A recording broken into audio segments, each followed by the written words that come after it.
ay an appropriations bill.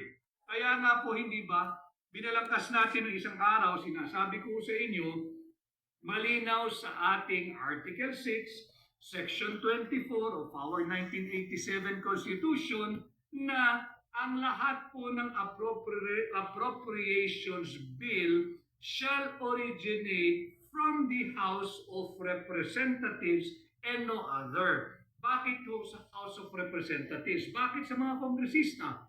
Dahil nga po ang assumption ng ating saligang batas, mas marami sila, kinakatawan nila yung mas maraming tinig ng higit na maraming Pilipino. Subalit hindi naman yan ang nangyayari ngayon sa ating Kongreso. So balikan po natin si Stella Kimbo. Sabi po niya, yun nga raw po, ito'y typographical, grammatical, at printing error. Kasinungalingan. Sapagkat ang dami pong blanco. Meron pong gumawa ng isang computation, halos umabot po ng 214 or 241 billion pesos yung halagang iniwan ng mga blanco. So sino uli, ang tanong natin, sino yung may makating kamay na nagpuno ng mga blanco dito sa Bicameral Conference Committee report? Kaninong makating kamay yan? Palaisipan at pinag-uusapan pa rin natin ngayon, babae ba siya yung nakialam dito? Lalaki ba siya? Tandem ba sila? Isang lalaki at isang babae? O marami sila?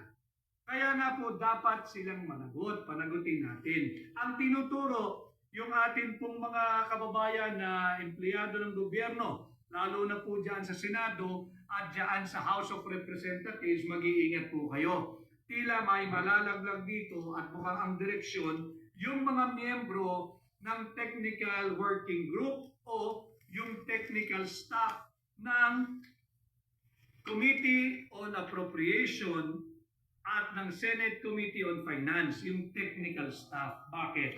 Ba't ko po nasabi yan? Malinaw po kasi dito sa omnibus motion na ang binigyan lang ng kapangyarihan na gumawa ng correction pagdating sa typo, grammatical and printing, yung technical staff. Pakinggan niyo po mabuti ang paghuhugas kamay ni Stella Kimbo. Ang sinabi niya, yung technical staff daw ang maaaring naglagay ng mga figure sapagkat meron daw po kayong authority na gumawa ng typographical, grammatical, and printing errors. Hindi niyo pa ba naaamoy? Papunta na ho sa inyo at tila ilalaglag kayo. Kayo may ipid dito. Kaya ako minumulat ang inyong isipan sapagkat mga kababayan, lalo na yung empleyado ng House at ng Senate Finance Committee, yung technical staff. Tatandaan ninyo,